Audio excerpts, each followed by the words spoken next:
Hey guys, this is DFD, aka Dark Frozen Depths, and this is another pre-event discussion video. Unfortunately, this is going to be out before I get the one video of my R challenge for the previous event. It's already over, and I also didn't happen to do too much on the event itself. I mean, I've been busy for a lot of stuff.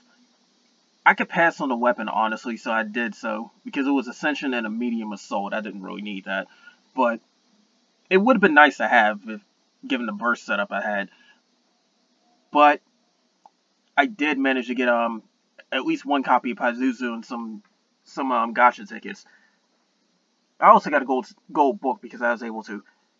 But anyways, this new event that's coming up, and keep in mind the Kamihime crossover is running alongside this, so you still have roughly, I'd say 3/4 of a month.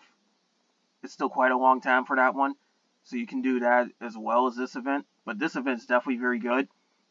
It's going to be a Phantom Raid event. So what that means is your normal raid event, but with the rare Phantom element.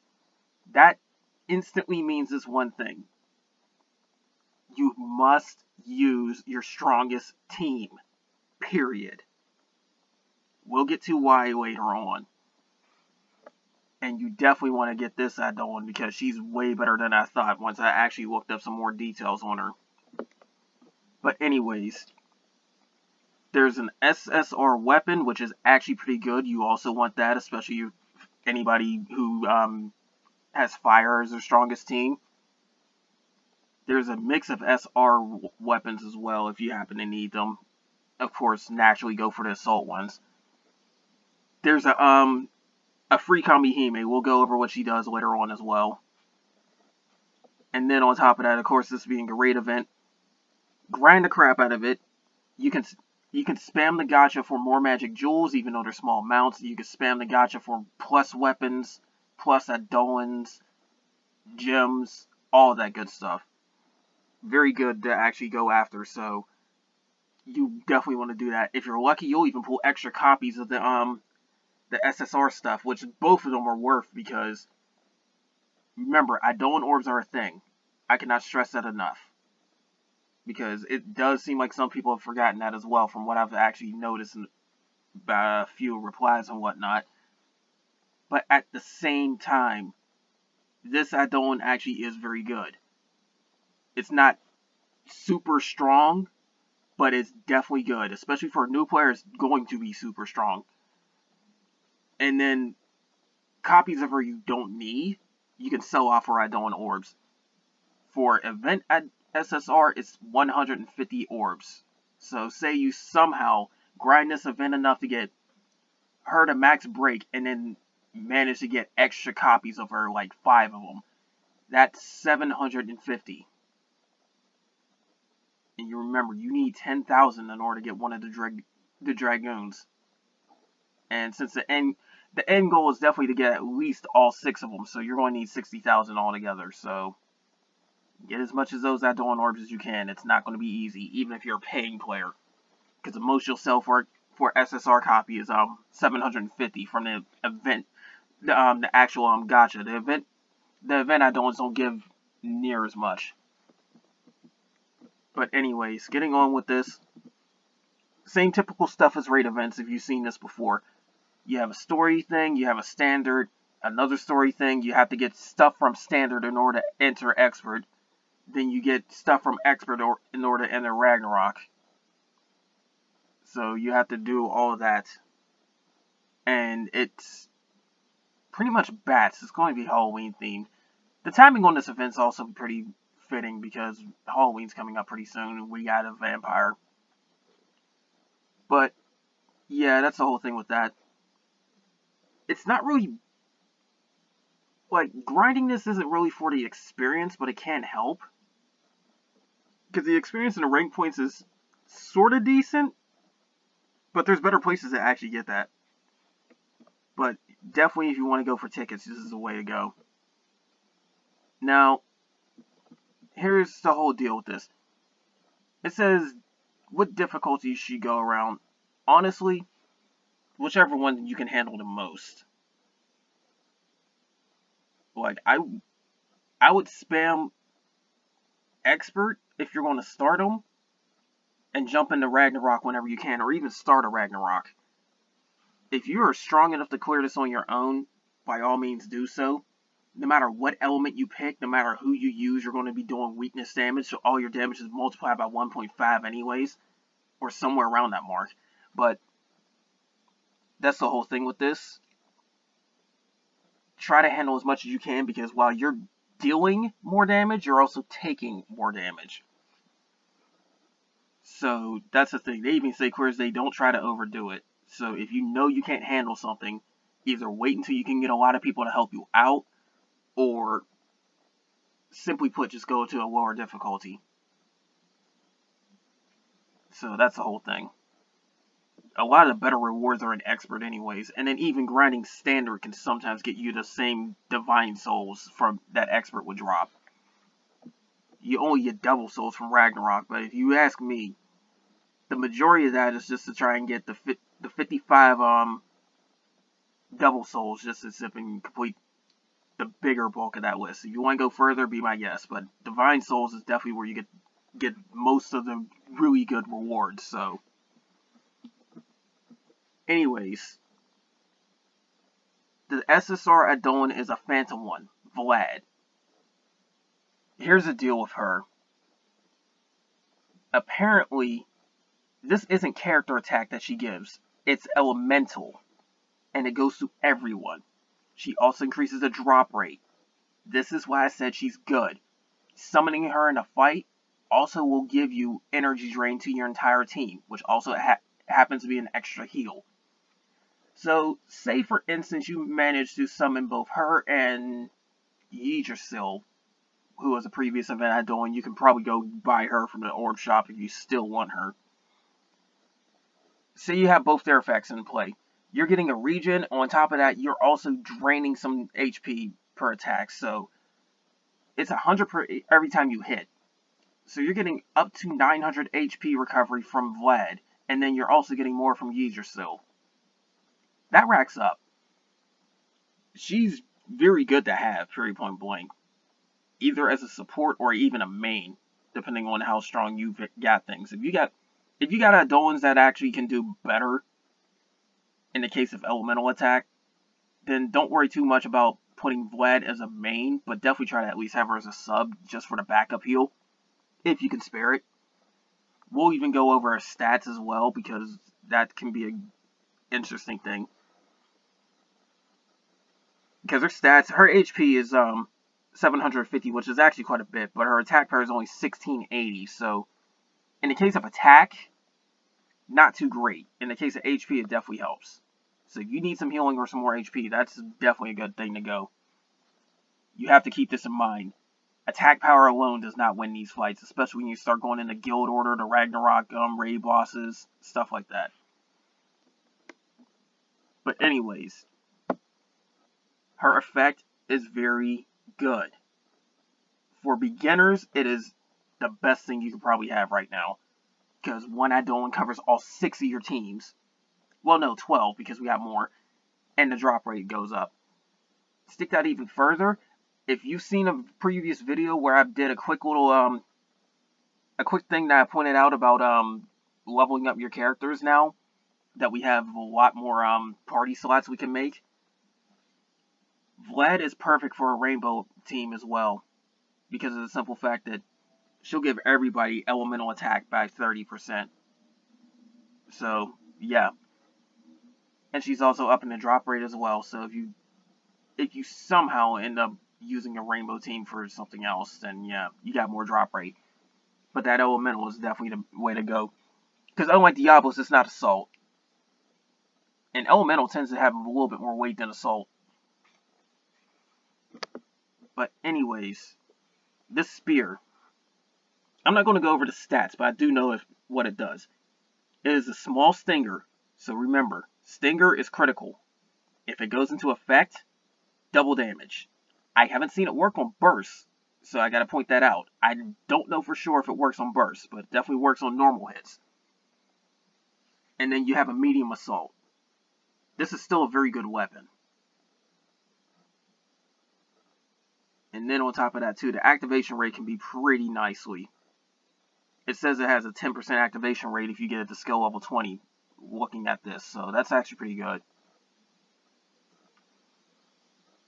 So if you want to be honest, this might actually surpass a large assault weapon, depending on your luck.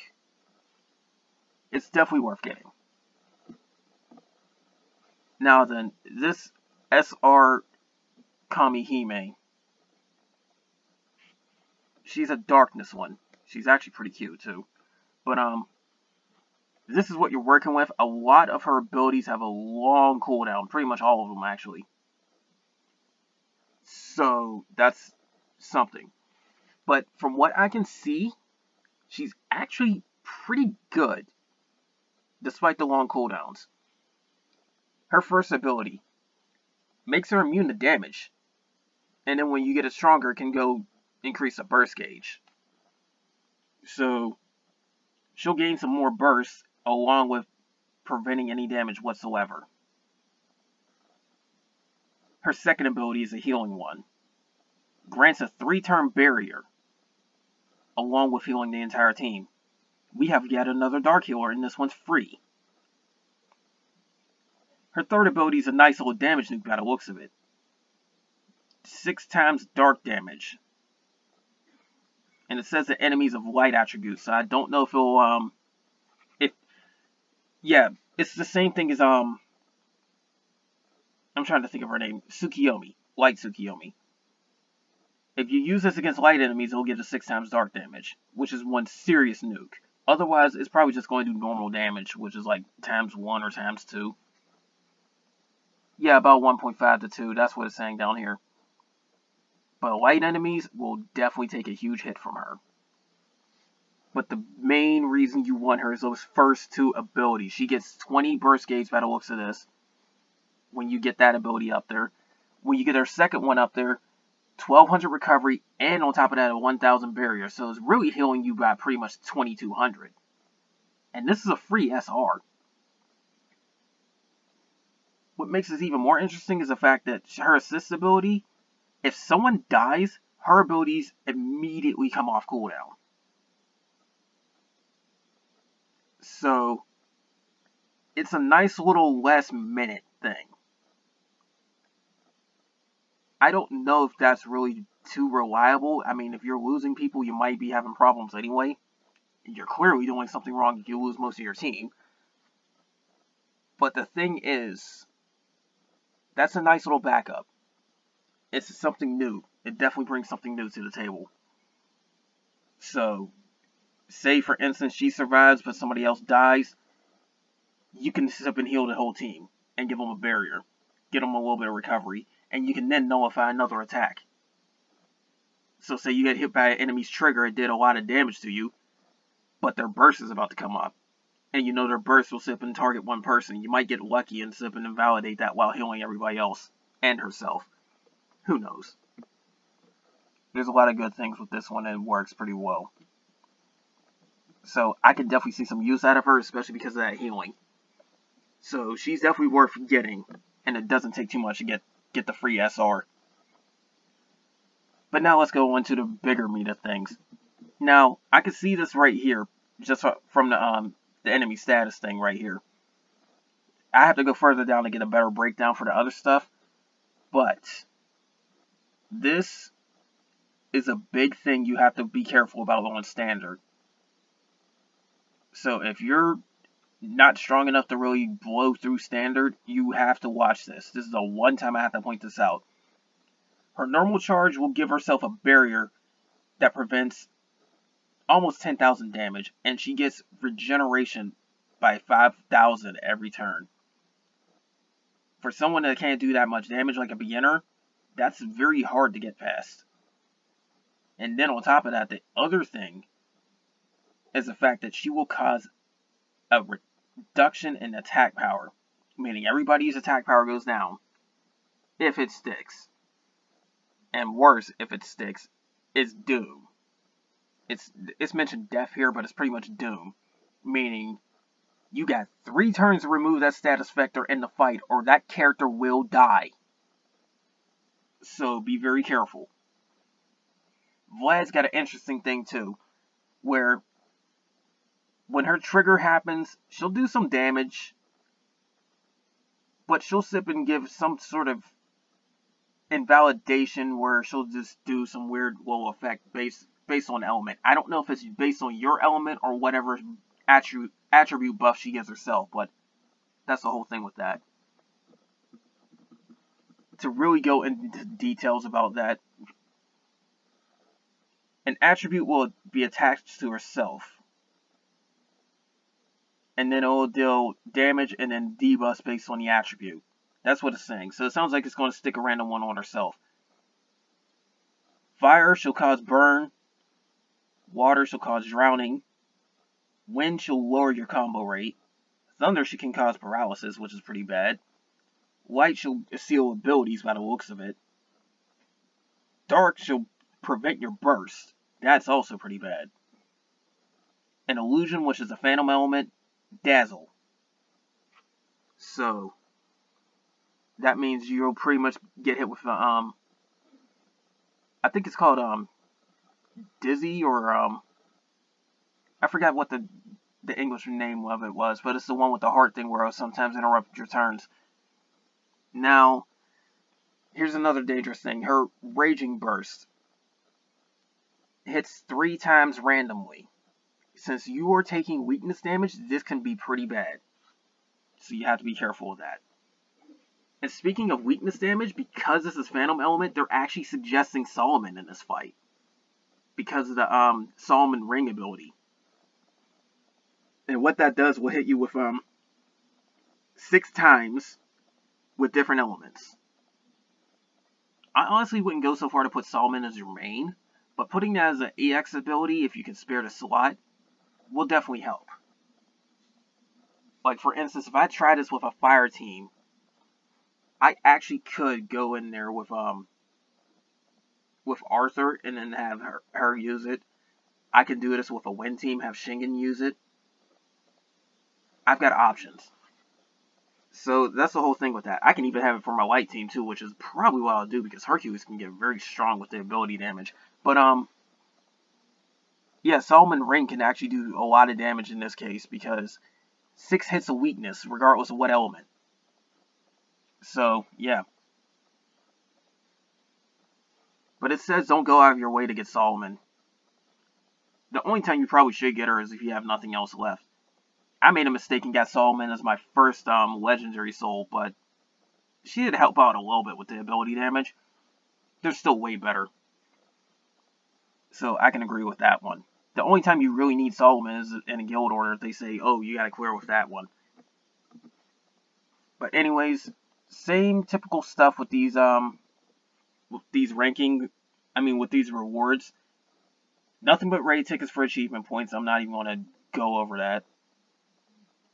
Demonic Souls, you of course need 55 to get all the copies of the SSR stuff.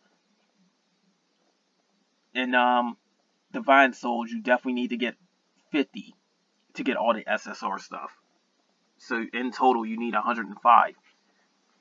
But I'd say go further because, like I said, Devil has some good stuff, but Divine seems to have it way more.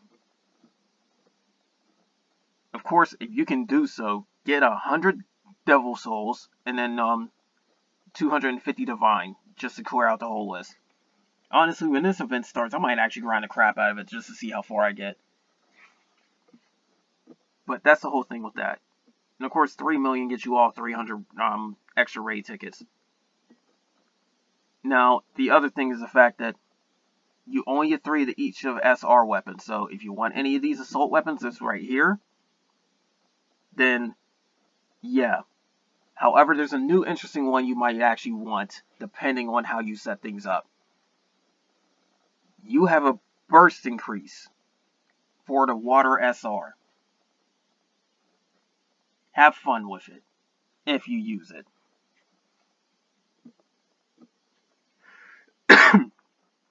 Sorry about that. But here's the thing now. Of course,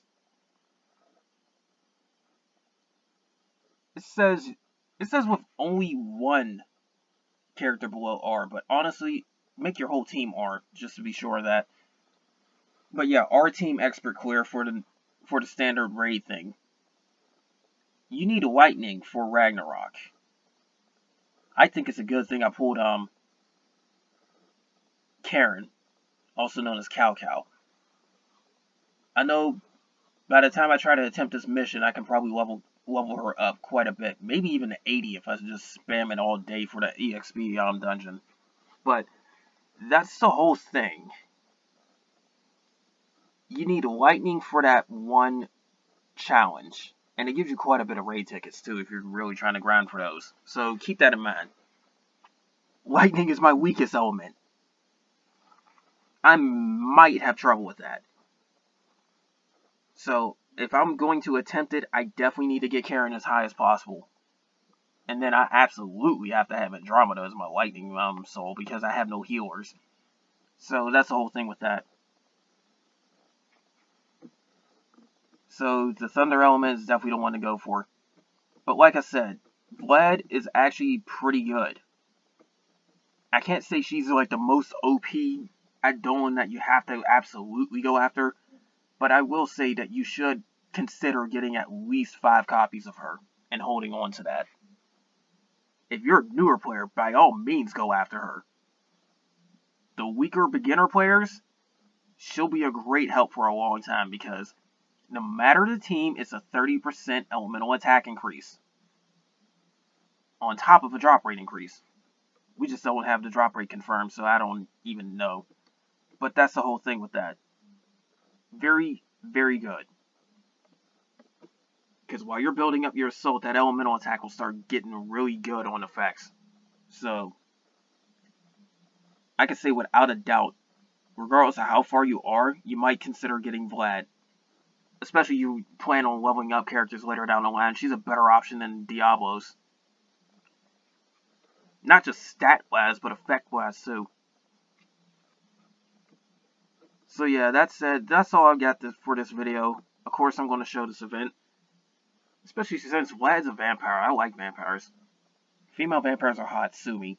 But anyway, more Kamihime projects going to come soon.